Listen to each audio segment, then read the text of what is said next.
วยเทน้องเขาสดใสไอ้นี่อยากได้เพียงข้างแท่เอ้ยไอ้อยากเป็นเคยแม่น้องแท่นา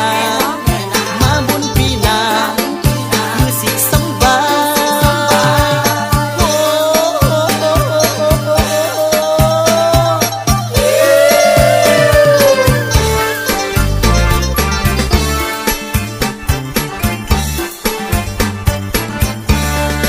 ปากกะยุงกลางเมืองน้ำพานายบรรดาสีพายหลังไหลลงเมื่อหาดใสบุงพาวบ้านเจงหาดเสียวตานเปี่ยวลิงสัน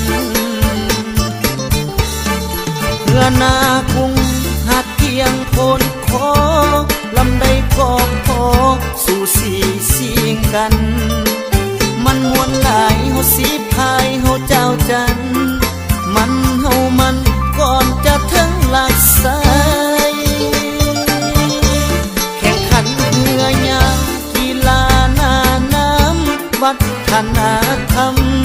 อันหนึ่งของลาวสืบทอดกันมาตั้งแต่เขาเฒ่าแก่ผู้ข้างนั้นมา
ปากกะยุงกลางเมืองน้ำพานายบรรดาสีพายหลังไหลลงเมื่อหาดใสบุงพาวบ้านเจง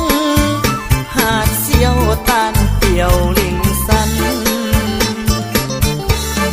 เพื่อนากุ้งหาดเกียงโพนคอ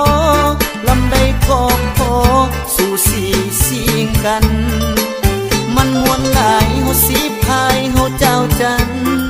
มันเฮามันก่อนจะถึงหลักสาย